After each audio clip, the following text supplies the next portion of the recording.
누가복음 5장 말씀 제가 읽고요. 그리고 오늘 같이 기도하고 말씀 나누면 좋겠는데, 누가복음 5장 1절에서부터 11절까지 우리 한 절씩 같이 읽을까요? 근데 제가 갖고 있는 게 버전이 여러분 거랑 어떻게 다른지 모르겠습니다. 그냥 개의칭하시고 같이 읽죠. 제가 먼저 읽겠습니다. 5장 1절. 무리가 몰려와서 하나님의 말씀을 들을새 예수는 게네사렛 호숫가에 서서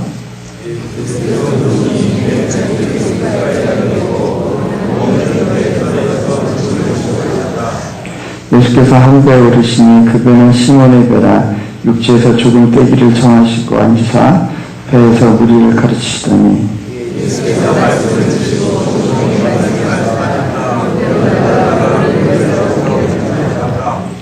시몬이 대답하여 이르되 선생님, 우리들이 밤이 새도록 수고하였을 때 잡은 것이 없지만은 말씀에 의지하여 내가 그물을 내리리이다 하고,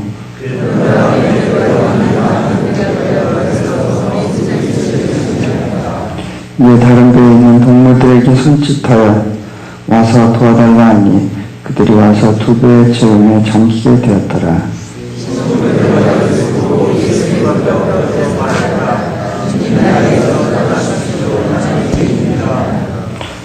이는 자기 및 자기와 함께 있는 모든 사람이 고기 잡힌 것으로 말미암아 놀라고,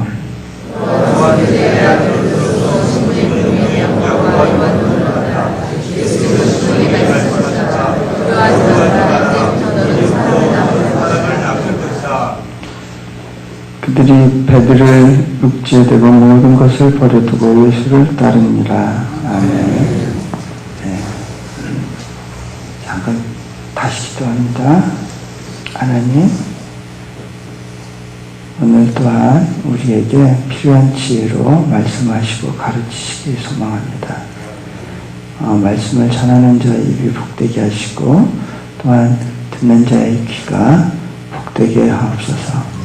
우리 주 예수 그리스도 이름으로 기도드렸습니다. 아멘. 보통 예수님을 믿으면 다 만사형통한다 이렇게 많이들 이야기하죠. 그리고 그렇게 가르칩니다. 그런데 이렇게 가르칠 때 조금 위험 부담이 있습니다. 어떤 부분이냐면, 내가 복이 없이 그냥 엉망진창의 모습으로 있는 그런 순간에 하나님이 느껴지지 않을 수 있어요. 그리고 또 하나님이 나를 사랑하시는 게 맞나, 좀 이렇게 회의가 될 수 있습니다. 그렇죠? 내가 볼 때 쟤는 그렇게 신앙이 좋은 것 같지 않은데, 교회에서도 별로 뭐 이렇게 하는 거 없고, 막 고3 때 교회도 안 나고 그런 것 같은데 성적은 굉장히 잘 나와서 좋은 학교를 가고, 반면에 나는 학생회장도 하면서 열심히 봉사했는데 대학 입시에서 안 되고 떨어지고, 그러면 신앙생활에 회의가 옵니다. 그렇지 않나요? 하나님이 뒤통수 때리시는 것 같은 그런 순간이 있습니다. 그럴 때 나는 어떻게 반응하는가? 제가 이렇게 짧은 기간 목회를 했지만 돌아보니까 하나님을 잘 믿는다고 꼭 복받는 게 아니더라고요. 그것은요, 가만 보면 왜 그런 생각을 우리가 하느냐면, 전통 종교의 영향을 많이 받아서 그래요. 예수 믿으면 복 받는다 그러는데, 그 복이 가지는 의미가 문제에 대해서 우리가 잘 모를 때가 있습니다. 우리가 생각하는 그 만사형통, 만수무강, 이것이 복이야 라고 생각하지만 하나님이 주시는 복은 우리가 생각하는 복하고 다릅니다. 그거에 대해서는 제가 또 다음에 나눌 시간이 있을 텐데요.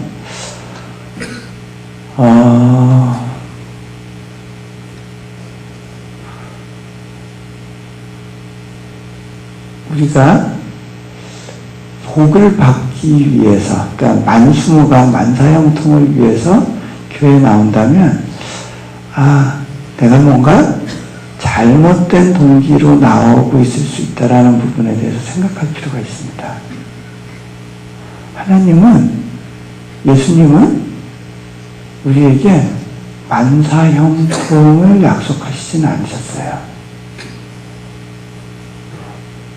우리에게 약속하신 게 있는데 주님을 주시겠다는 겁니다. 그런데 우리가 신앙생활을 하다 보면 고비들을 많습니다. 우리에게 두 가지 종류의 연단이 임합니다. 하나는 광야에서의 연단이고요. 또 하나의 연단은 가나안에서의 연단입니다.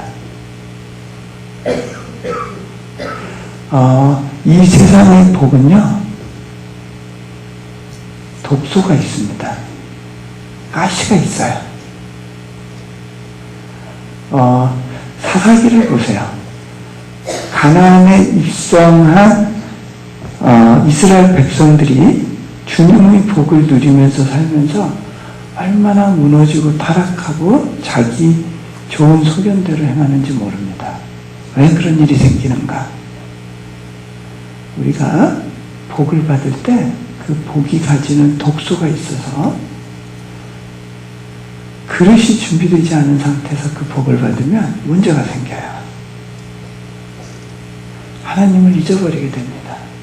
타락하게 됩니다. 교만하게 됩니다. 자, 제가 이렇게 우리 몽골에서의 지체들을 보니까요, 이 사람들이 참 좋은 신앙인인데 어려움이 임해요. 그리고 하나님이 쓰시기 원하시는 사람에게 아주 혹독한 연단이 있는 걸 봅니다.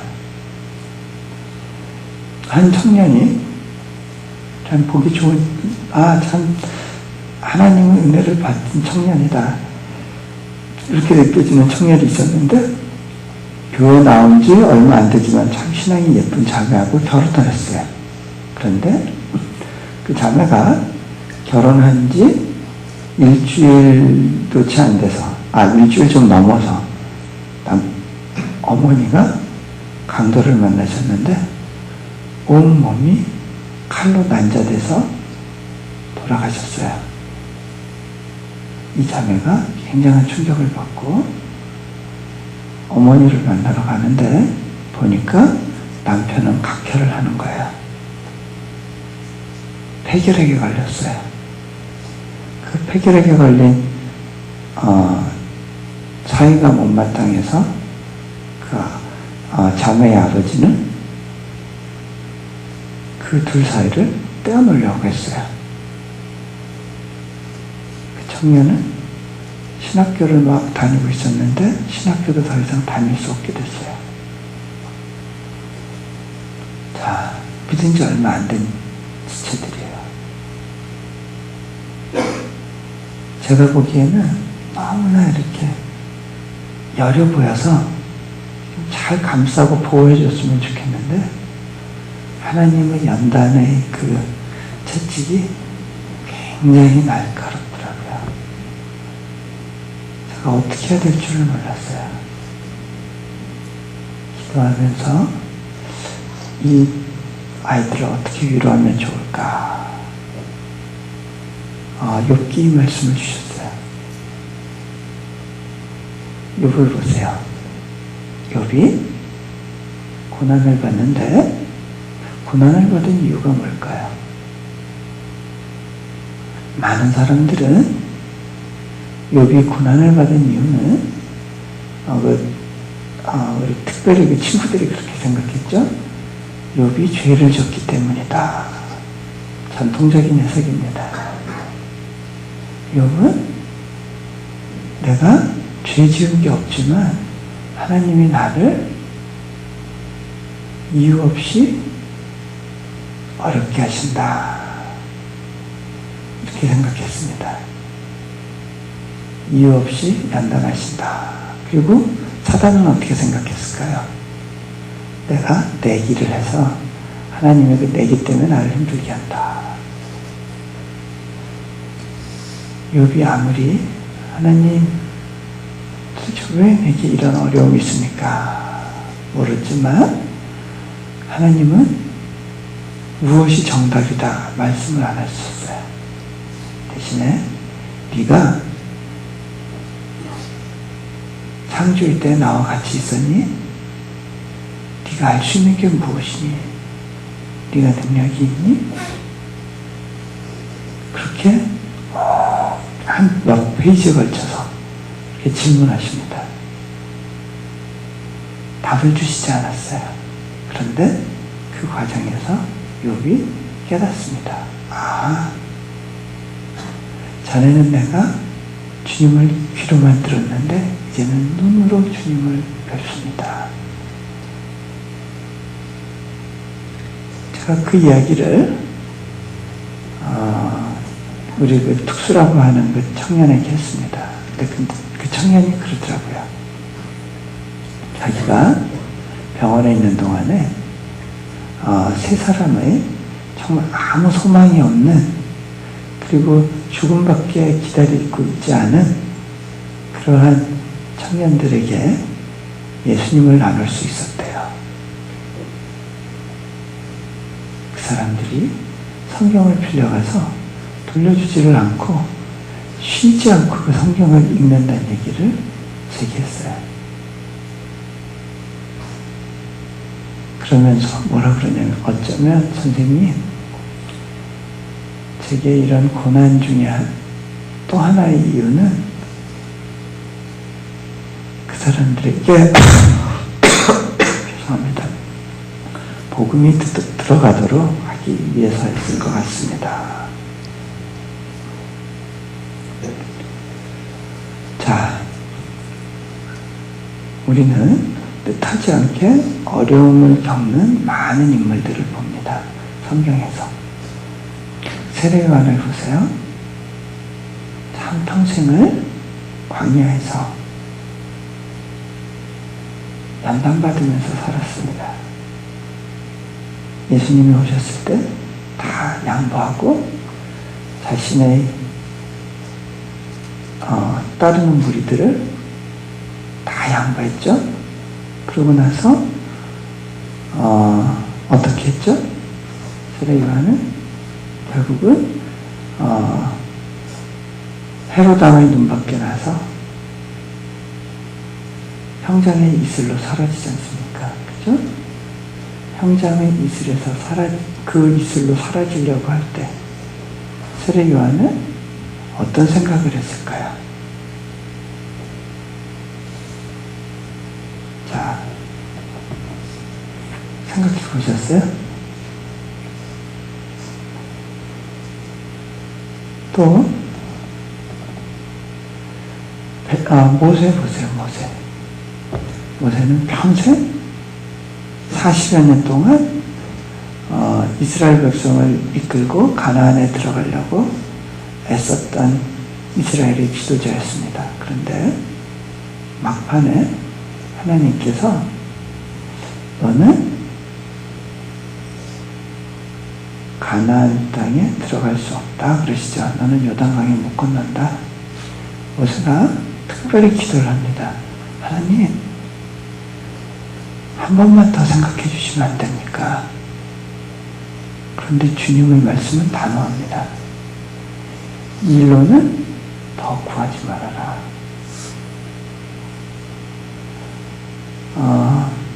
성경에서 나오는데 그렇게 된 이유가, 모세가 그렇게 된 이유가 무엇 때문이냐?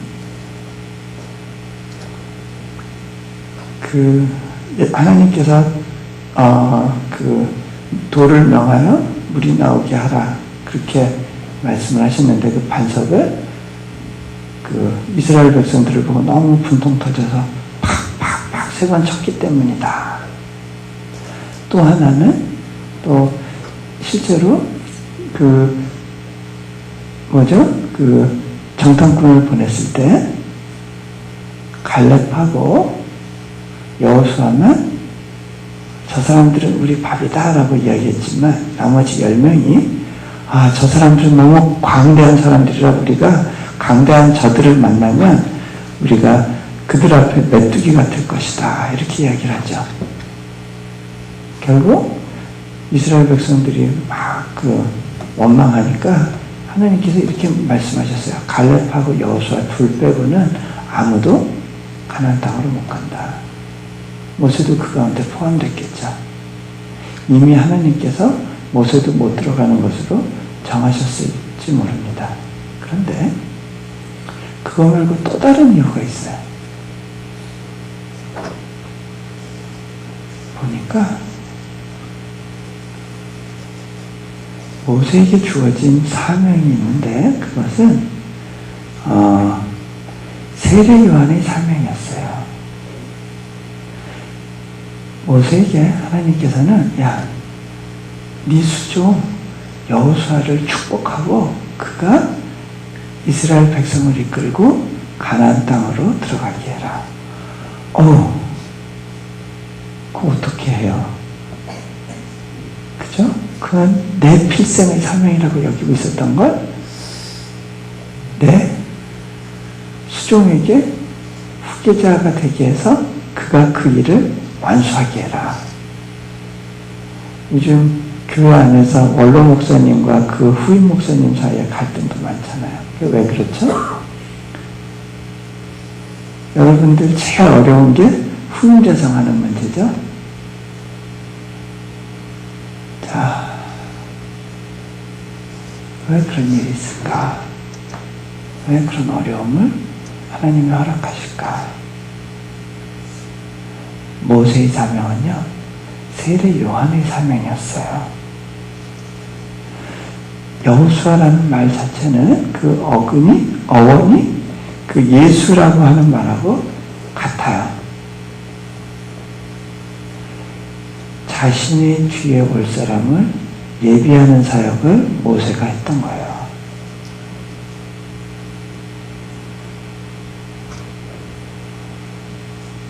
거기에 또 뭐라고 나오느냐면 이후로 모세 이후에는 이스라엘에 이만한 선지자가 나오지 않았다라고 합니다. 왜 그런 칭찬을 받을 수 있었냐면 여호수아를 세웠기 때문입니다. 예수님이 세례 요한에게 같은 평가를 합니다. 여자가 낳은 자 중에 이보다 큰 자가 없다. 세례 요한의 겸손에 대해서 예수님이 이렇게 평가를 하십니다.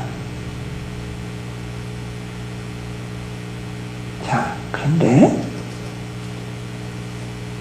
내게 이런 일이 닥친다면 나는 어떻게 하나님에 대해서 반응할 것인가? 심각하죠? 네. 제가 여러분에게 임하는 고난과 연단에 대해서 다 설명드릴 수는 없습니다. 하지만 여러분이 지금 고통을 겪고 있는 한 이유가 있을 겁니다. 이 시간에는 그 하나를 좀 나눠봤으면 좋겠어요. 자, 베드로 얘기부터 좀 시작을 하면 좋겠는데, 자, 빨리 해야겠네요. 베드로가 어느 날 고기를 잡고 있었습니다. 예수님을 만나기 전날입니다. 밤새 고기를 잡으려 했는데 단 한 마리도 못 잡았습니다. 밤새 고기를 잡으려고 했는데 단 한 마리도 못 잡았어요. 그런데 예수님을 만났을 때 예수님께서 깊은 곳으로 가서 그물을 던져라 라고 하셨고 그 말에 순종했더니 고기가 많이 잡혔어요. 우리는 이 장면을 보면서 이야, 베드로 수지 맞았다. 좋겠다. 거다. 이렇게 생각합니다. 야, 베드로 로또 당첨됐네. 나한테도 좀 이런 축복이 오면 좋겠는데. 그런데 이 장면에서 우리가 놓치기 쉬운 진짜 기적이 있습니다. 진짜 축복이 있습니다. 그것은 무엇이냐면 베드로가 밤새 고기를 잡으려 했지만 단 한 마리도 못 잡았다는 사실입니다. 우리가 수면 밑을 보는 지혜가 필요합니다. 밤새 고기를 잡으려 했지만 한 마리도 못 잡았다. 이거는 정상적인 상황이 아니에요. 여러 어부들이 먹고 살 정도로 갈릴리 호숫가에는 고기가 풍부했습니다. 베드로는 고기잡이에 아주 이력이 난 사람입니다. 이 사람이 고기를 잡으려 했지만 단 한 마리도 못 잡았어요. 여러분도 이런 순간이 있을 겁니다. 어떻게 사방으로 막혀도 이렇게 막힐 수가 있어? 빚내서 집 사고 또 펀드 가입했더니 어쩌면 이렇게 한꺼번에 망가질 수가 있지?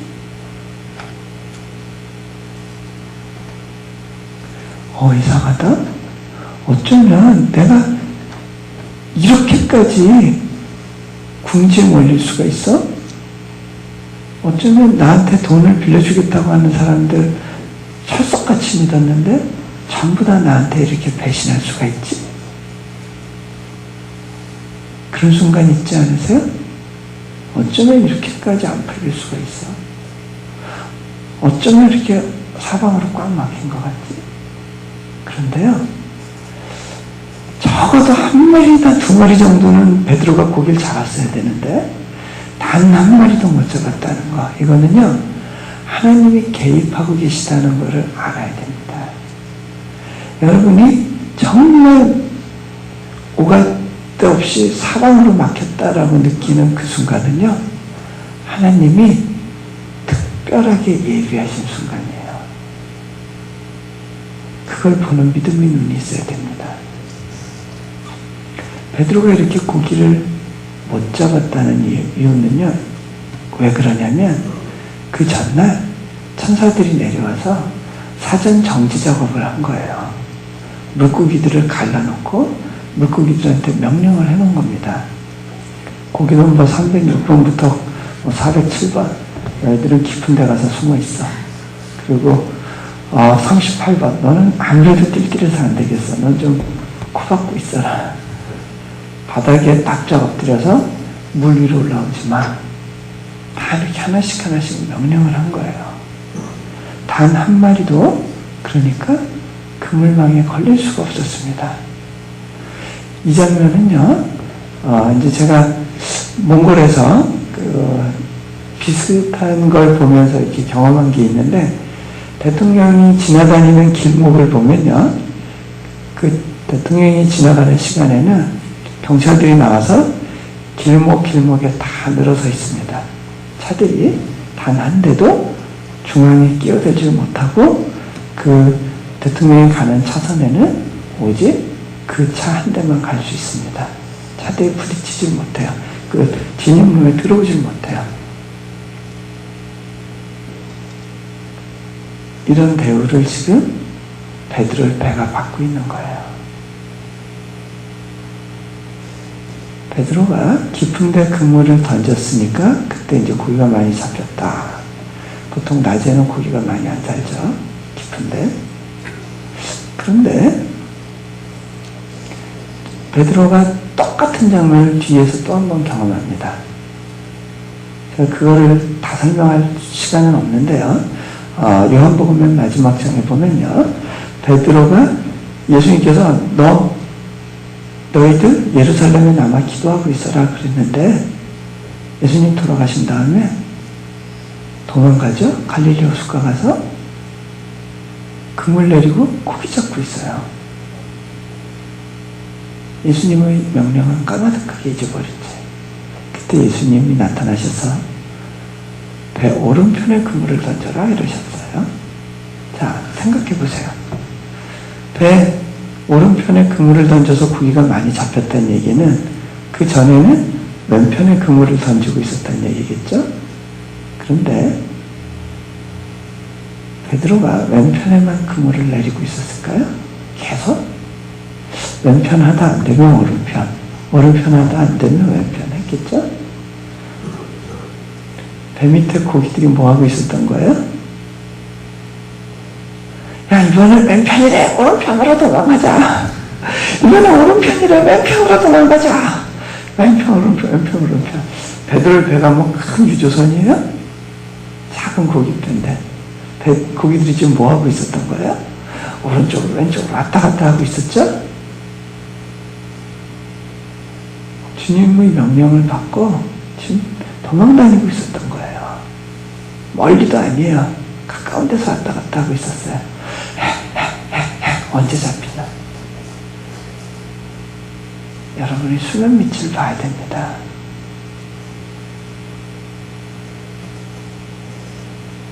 여러분이 원하는 대로 일이 안 되는 이유가 있는 거예요. 자, 베드로가요,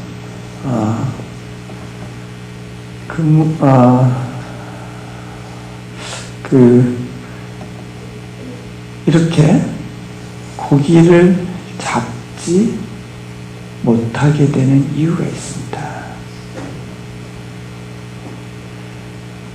제가 몽골에서 경험한 건데요. 한 번은요,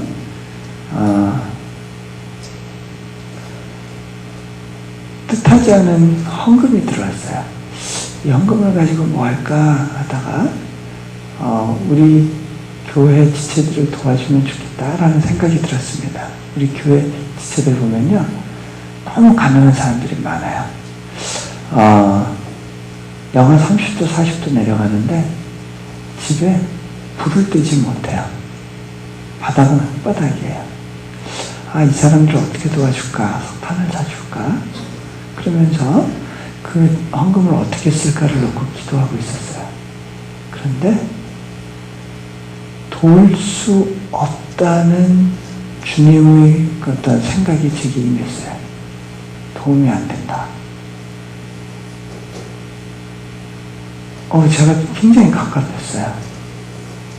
하나님, 제가 도울 수 있는 돈도 있고요, 돕고 싶은 마음도 있는데요.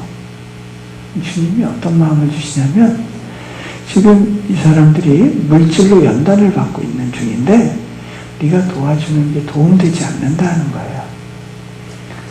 마치 누에고치에서 나방이 나오려고 하는데 너무 불쌍하다고, 너무 힘들어한다고 꼬치 입구를 가위로 잘라주면 어떻게 되죠? 나비가 쉽게 나오긴 하는데 날질 못하죠. 힘을 못 써요. 그리고 죽어버립니다. 너 그걸로 만들고 싶으니? 제가 너무 괴로웠어요. 그때 바닥에서 떼굴떼굴 굴렀어요. 하나님, 돕고 싶은 마음도 있고요, 도울 수 있는 돈도 있는데요, 도울 방법이 없네요. 도울 방법이 없네요, 하나님. 그러고 굴르고 있는데 주님이 제게 뭐라 그러시냐면, 네가 돕고 싶지만 돕지 못해서 안타까워하는 그 마음, 그것이 바로 내가 너희를 향해 갖고 있는 마음이란다. 그 갈릴리 호숫가 고기가 풍부한 곳에서 베드로가 고기를 한 마리도 못 잡는 것이 그럴 수밖에 없는 거예요. 생각해 보세요. 그 풍성한 주님께서, 그 사랑이 많으신 주님께서 여러분이 어려운 가운데 있을 때 지금은 도울 수 없다고 그러세요. 내가 도울 수가 없다. 그런데 그것이 내가 너희를 향한 사랑의 한 표현이다. 그 풍성하신 하나님께서, 그 도울 수 있는 능력이 있으신 분이 도울 수 없는 것, 그것이 기적이에요. 왜 이런 기적이 필요했을까요? 베드로가요, 예수님께 나옵니다. 그리고 무릎을 꿇습니다. 그리고 고백합니다. 주님, 나는 죄인입니다. 나를 떠나주십시오. 나는 죄인입니다 하는 그 고백을 주님께서 받기 원하셨어요. 베드로의 그 낭패와 실패의 이유는 베드로의 본질을 보게 하시기 위해서예요. 나는 죄인입니다. 그 고백, 나의 본질을 보게 하시는 겁니다. 제가 어제 초대받지도 않고 코스타에 가서 말씀을 전했다는 얘기 했었죠? 그거하고는 정반대된 사건이 있었습니다. 제가 코스타에 초대는 받았는데 가서 말씀을 못 전한 적이 있습니다. 그때 저는 미주 지역의 어느 유스코스타라고 하는데 초청을 받았어요. 유스코스타는 중학교, 고등학교 조기 유학생들을 위한 수련회입니다. 제가 그 수련회에 초대받았을 때 하나님 가야 됩니까? 물었습니다. 저녁 집회 이틀 주강사로 말씀을 전해달라고 했는데 하나님, 제가 그곳에 가는 게 맞습니까? 하나님께서 가도 좋겠다는 마음을 주셨어요. 그래서 제가 무리를 해서 일정을 잡았습니다. 그때만 해도 제가 이렇게 전혀 알려지지 않았을 때야. 책도 쓰기 전이었고, 그렇기 때문에 말씀을 전하는 기회가 많지 않았었어요. 제가 말씀을 전하러 가면서 좀 마음이 들떴습니다. 그런데 보니까 중고등학교 아이들을 향해서 말씀을 전해야 되는데 좀 자신이 없었어요. 하나님, 제가 말씀 전하는 게 맞습니까? 다시 물었어요. 왜 그러냐면 중고등부, 특히 조기 유학생 애들 말이 좀 서툴잖아요. 얘네들은 상처도 많은 애들인데 얘네들한테 말씀을 전하려면 정신없이 웃겨야 돼요. 막 몇 초 단위로 웃겨야 되는데, 저 보세요. 제가 웃긴 사람이 아니잖아요. 저 웃겨요? 말이 좀 조용조용하고 이러면요, 애들 다 졸아버려요. 딴짓하거든요. 정신없이 웃겨도 모자랄 판에 저 같은 사람이 과연 저녁 집회를 인도할 수 있을까? 자신이 없었어요. 그래서 기도하는데 하나님께서 그냥 내가 너에게 준 걸 가지고 해라. 특별히 웃기려고 하지 말라는 그런 마음의 응답을 주셔서, 그래, 그냥 주신 것 같고 하자. 그러고 갔습니다. 그런데 보니까 제가 첫째 날 말씀을 저녁 때 전하기로 돼 있었는데, 그날 개회 예배를 인도하기로 한 목사님 비행기가 늦어져가지고 저보고 낮 예배도 말씀을 전해달래요. 개회 예배도.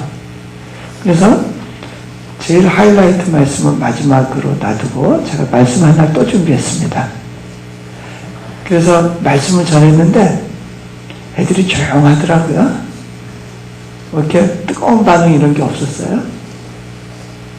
그래서 아이들이 조용하구나. 나만 은혜 받으면 됐지. 그리고 또 저녁 집회 때 말씀을 전했는데 저는 뜨거워져가지고 기도합시다.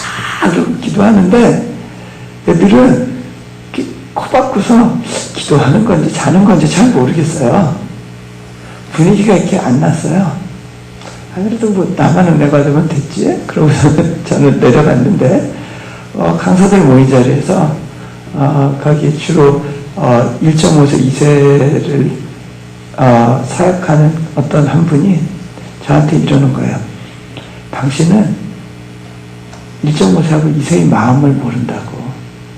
어떻게 애들한테 어렵게 이런 말씀을 전할 수 있습니까? 이거는 청년들이나 대학생들한테 전할 말씀이 이제 중고등학교 애들한테는 통하지 않는 말씀이라는 거예요. 그때 분위기가 전반적으로 이용규 선교사가 1.5세, 2세 특히 중고등학교 아이들 조기 유학생들한테는 적합하지 않은 강사다. 이런 분위기가 착 형성이 됐어요. 제가 좀 실망이 됐습니다. 낙담이 된 이유가 제가 어디 가서 말씀 못 전한다는 얘기를 별로 들어본 적이 없었어요. 말씀을 많이 안 전해본 탓도 있지만 그 말씀에 이렇게 실패한 느낌을 받아본 적이 별로 없었는데 그 느낌이 오니까 가슴이 철렁하더라고요. 자, 그때 그 총 진행을 맡으신 목사님이 저한테 어렵게 이런 말씀을 하셨어요. 선교사님, 이미 2번 말씀을 전하셨으니까 마지막 날 저녁 집회는 혹시 다른 분을 세우면 어떨까요? 마지막 펀치였습니다. 제가 이해가 잘 안 됐어요. 이상하다. 분명히 하나님께서 나보고 말씀 전하라고 해서 왔는데 왜 이런 상황이 펼쳐졌을까? 제가 그분한테 말씀했어요. 오늘 저녁만 좀 기다려 주십시오. 제가 기도해보고 하나님의 뜻을 구한 다음에 내일 아침에 말씀드리겠습니다. 기도하러 갔어요. 하나님, 제가 정말 말씀의 기회를 놔야 됩니까? 이게 뭡니까? 기도하는데요. 처음에는 멀쩡한 듯이 안에 들어갔는데 막 상심함이 막 몰려오는 거예요. 그러면서 배가 아프기 시작했어요. 복통이 일어나는데 화장실에 가서 꾹 하는 배를 움켜잡으면서 하나님, 이게 뭐예요? 이게 뭐예요? 왜 이런 일이 제게 있어야 됩니까? 저 기도하고 왔잖아요. 저보고 오라고 그러셨잖아요. 비싼 비행기 표값 내고 왔는데 이게 뭐예요, 하나님? 계속 말씀을 전해야 되는 거 아니에요? 그런데 하나님께서 저한테 말씀의 기회를 놓지 않겠니? 그러시는 거예요. 곰곰이 생각해 보니까 제가 초대받지도 않고 말씀을 전했는데 초대받고 말씀을 안 전하는 거, 이것도 대단한 기록이겠다 싶은 생각이 들었어요. 그런데 어차피 누군가가 양보해서 제가 말씀을 전했다면 제가 양보해서 누군가에게 또 기회를 주는 게 좋겠다. 그런데 그래도 서운한 거예요. 하나님, 또 왜 꼭 이런 방법을 쓰셔야 됩니까? 아예 저를 안 부르시면 좋잖아요. 주님께서 제게 말씀하셨어요.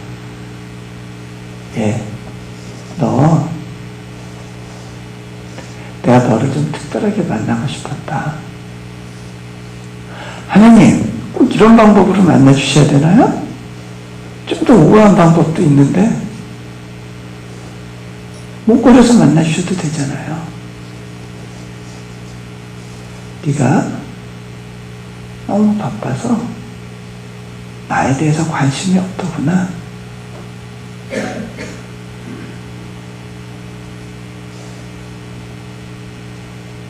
자, 하나님께서요, 특별한 방법으로 저를 만나기를 원하셨대요.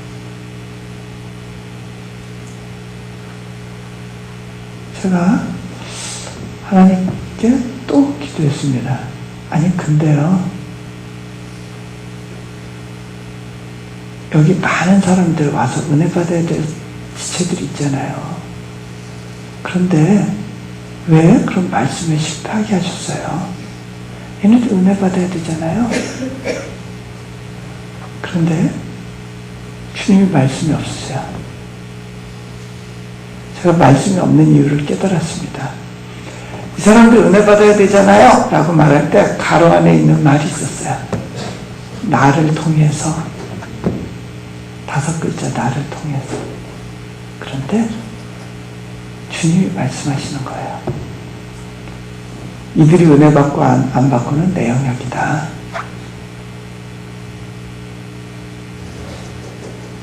여러분, 여러분이 사명이라고 생각한 것에서 실패해보면 그때 여러분의 반응을 보면 여러분이 진짜 무엇 때문에 그것을 원했는지를 압니다. 하나님, 내가 올림픽에서 금메달 딸 수 있게 해주세요. 하나님의 영광을 높여드리고 싶어요. 라고 기도를 하고 그렇게 그 일을 향해 달려가는데 그 올림픽에서 실패하게 되는 경우가 있을 수 있습니다.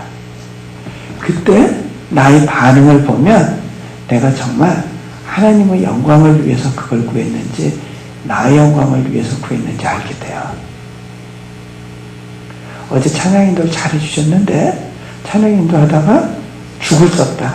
아주 엉망이 됐다. 그때 나의 반응을 보면 내가 무엇 때문에 찬양인도 했는지를 알게 돼요. 교회에서 서운한 일 있죠? 왜 그런지 잘 생각해 보세요. 내가 주님의 일이라고 생각하고 했던 그 일에서 인정받지 못했을 때 나의 반응을 보세요. 자, 주님의 영광을 돌리려면 제가 이 사업에 성공해야 됩니다. 그런데 그것이 정말 주님의 영광을 위한 것인지 나를 위한 것인지는요, 실패 때 알게 된다니까요. 자, 제가요 그렇게 하고 나서 하나님께 하나님, 제가 그 기회 놓겠습니다. 말씀드릴 수 있었어요. 그리고 편하게 잤어요. 다음날 일어나서 총무 목사님 찾아가서 제가 그분을 안아드렸어요. 하나님께서 목사님을 위로하기 원하십니다. 제게 말씀 전할 기회를 놓을 수 있겠냐고 말씀하시고 많이 힘드셨죠? 저는 괜찮습니다. 다른 분을 세워주시면 되겠습니다. 그렇게 하고, 또 제게 이용규 선교사는 이쪽으로는 맞지 않는다라고 얘기했던 그분한테도요, 제게 솔직히 해주셔서 감사합니다. 이게 진심으로 얘기할 수 있었어요. 그렇게 하고 저는 산책을 나갔습니다. 그 가운데 하나님이 제게 오셔서 저의 내면을 만져주시기 시작했어요. 주님과 깊이 대화하면서 주님의 위로를 경험했습니다. 그리고 난 다음에 내려와 보니까 저에게 상담을 받기 원하는 학생들이 굉장히 많았어요. 그래서 상담 신청서를 냈는데 보니까 리스트가 너무 길어서 그 스태프들이 저를 막 찾고 있었어요. 시간을 확인하려고. 제가 그 긴 리스트를 보면서 속으로 생각했습니다. 은혜도 못 받은 것들이. 그거 보면서 제가 인터뷰 몇 명 하죠. 상담하겠습니다. 그럼 와서 기다리고 있는데 아이들이 오는데요. 오면서 막 찔찔 짜면서 오는 거예요. 설교사님 말씀 듣고 제가 은혜 너무 많이 받았어요. 이러면서 제가 잘 이해가 안 됐어요. 야, 너희들 진짜 나한테 은혜 받은 거, 말씀 은혜 받은 거 맞아? 말씀 어려웠잖아. 그랬더니 애들이 우리 수준을 무시하세요? 저희도 그 정도는 알아들을 수 있어요? 그러는 거예요. 야, 그래? 근데 너희들 은혜 받았다는 애들이 왜 이렇게 그날 반응이 썰렁했냐? 저희는요, 은혜를 받아도요, 그렇게 반응해요. 아이한테 물어봤는데 다 비슷하게 대답을 하는 거야. 그래? 제가 그래도 못 믿었는데, 마지막 날, 한 학생이 앞에 나와서 간증을 하는데, 이용규 선교사님 말씀을 들으면서 제가 은혜를 받아가지고, 그러면서 막 울면서 얘기를 하는 거예요. 자기가 너무 새로운 결단을 하게 됐대요. 전반적으로 반응이 그 집회가 자기들한테 굉장히 좋았대요. 전회에 비해서. 그 전전회에 비해서도. 그때 제가 깨달았어요. 아하, 그렇구나. 사람이 보는 거하고 실제 하나님이 일하시는 것 사이에 차이가 있구나. 자, 베드로에게 실패가 주어진 이유는 결단을 하나님이 원하셨기 때문입니다. 자신을 포기하시기 위해서였습니다. 자, 그럼 왜 이런 고백이 필요했을까요? 고백 뒤에 우리에게 주어지는 사명이 있기 때문입니다. 저희 시간이 거진 다 돼서 길게 할 수 없겠는데 베드로에게 주님이 말씀하신 걸 요약하면 다음과 같습니다. 예, 베드로야, 너의 인생은 고기를 많이 잡고 적게 잡는 거에 좌우됐었지?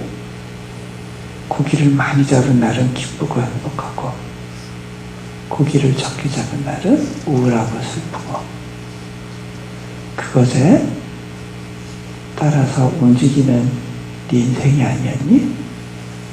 그렇지 않으셨어요? 대학생들은 성적이 좋게 나오면 너무 행복하고 기쁘고 성적이 못 나오면 너무 우울하고 슬프고 직장을 다니는 분들은 직장 상사의 인정을 받으면 너무 행복하고 그렇지 않으면 너무 우울하고 그것의 연속이었죠. 주님이 말씀하십니다. 그런데 이제는 너희 삶의 목표를 바꾸지 않겠니? 사람 낚는 어부가 되려구나. 인생의 목표를 바꿔주시는 거예요.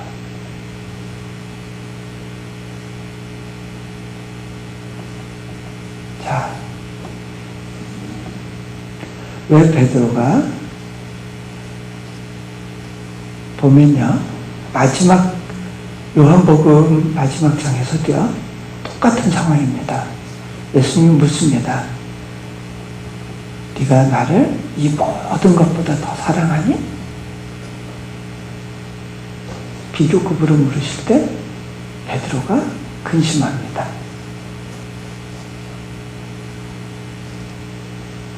고백을 촉구하셔요. 그리고 난 다음에 베드로에게 사명을 주십니다. 내 양을 먹여라, 내 양을 쳐라. 왜 그랬을까요? 왜 베드로가 3번이나 예수님을 모른다고 부인한 다음에 이렇게 3번씩이나 주님으로부터 고백을 요구받을까요? 베드로는요, 예수님이 돌아가시고 나서 10몇 년이 지나면 엄청난 로마의 박해를 받는 상황에서 교회를 인도해야 될 사명이 있었습니다. 그때 예수님을 부인하는 많은 지체들에게 찾아가서 말할 수 있었어야 됐어요. 나도 예수님을 모른다고 부인했던 사람입니다. 자, 제가 한 가지만 더 얘기하고 마칠게요. 어느 시카고에서 있었던 일입니다. 결혼한 지 1년 6개월 된 자매가 있었는데 이분 남편이 교통사고로 돌아가셨어요. 이분은 남편이 죽었다는 사실을 인정할 수 없었습니다. 장례 예배 때 내 남편 안 죽었어 소리를 질렀습니다. 그때 주변 사람들이 잘 진정시켜서 예배를 마쳤어요. 입관 예배도 하고 하관 하려고 관을 들고 나가려고 그러니까 이분이 달려들어서 그 남편의 관을 붙잡습니다. 장정 6이 그걸 움직이지 못했어요. 내 남편 눈에 흙 들어가게 못해 그러고 울기 시작했습니다. 소리를 질렀어요. 그 예배를 진행하시던 목사님이 도대체 어떻게 해야 되면 좋지? 당황하고 있었는데 그때 한 분이 지혜를 주셨어요. 저분이 평소에 잘 따르던 권사님 계신데 그분 한번 모셔다가 달래봅시다. 그 권사님이 오셔서 그 젊은 집사님 귀에다 대고 몇 마디 소곤소곤 하셨더니 그 집사님이 털푸덕 주저앉으면서 내 남편 죽은 거 인정할게요. 갖다 묻으세요. 그러시더래요. 어떻게 이렇게 바뀌었지? 목사님이 신기해서 나중에 그 권사님께 물어봤대요. 도대체 어떻게 하신 겁니까? 무슨 말씀을 하셨어요? 네, 딱 두 마디 했습니다. 야, 이 지지배야!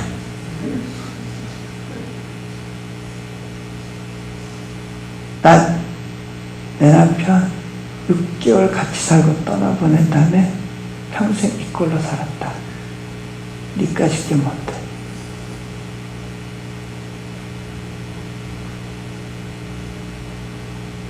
자,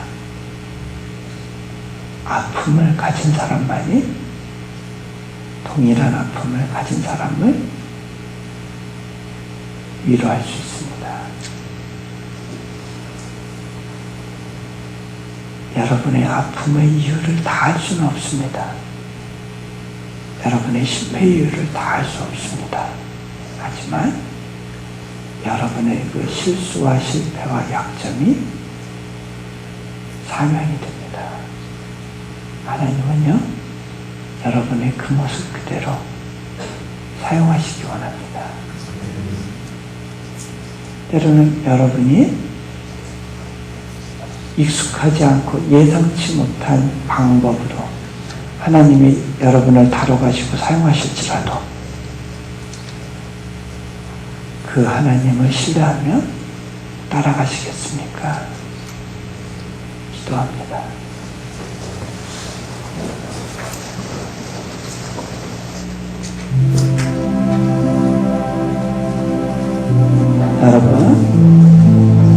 여러분의 삶 가운데 일하신 하나님, 그 하나님을 온전히 찬양할 수 있습니까?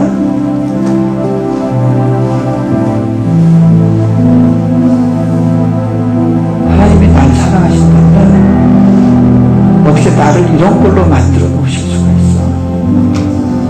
하나님, 내가 절대 우리 아이 입양 밑으로는 안 된다고 말씀드렸잖아요. 하나님, 절대 이번 사업은 건드리시지 말라고 그렇게 말씀드렸잖아요. 또 어떻게 내 기대를 이렇게까지 저버리실 수 있어요? 교회에서의 측면이 있지.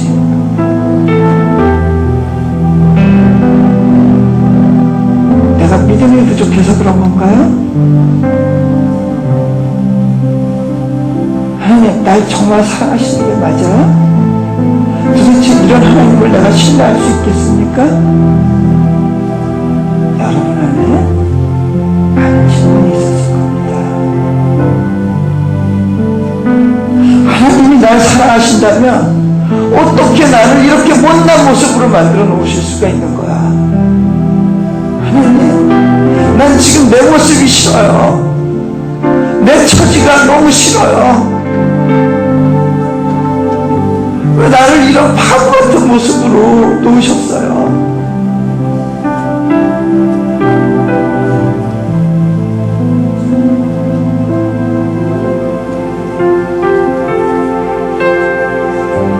주님께서 여러분에게 말씀하십니다.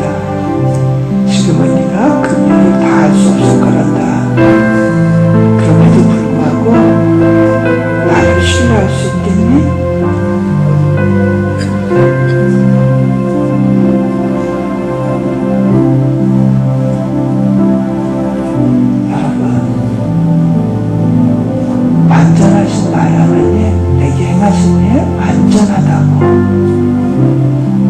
내게 행하신 그 모든 일을 위하여 내가 주님께 찬양한다고. 찬송가만 부르는 것이 아니라 정말 내 마음으로 그렇게 고백하실 수 있습니까?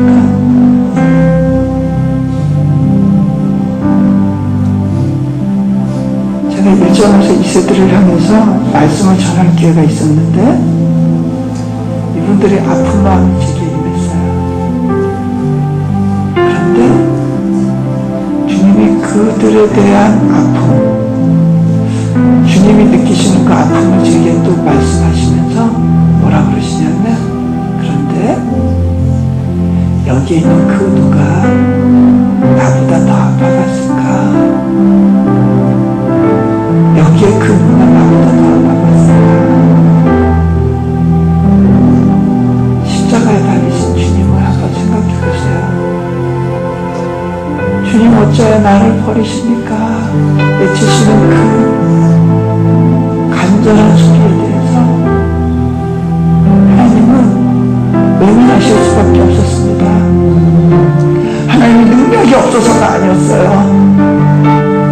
하나님은 그 자리에서 예수님을 살리실 수도 있었고요, 예수님을 조롱하는 무리들을 처단하실 수도 있었어요. 그런데 그렇게 하실 수가 없었어요. 그 안타까운 마음 여러분은 이해하실 수 있습니까? 그 안타까운 마음으로 여러분은 잠시 아픔 가운데 몰아넣는 그 주님의 심정을 여러분 이해하실 수 있습니까?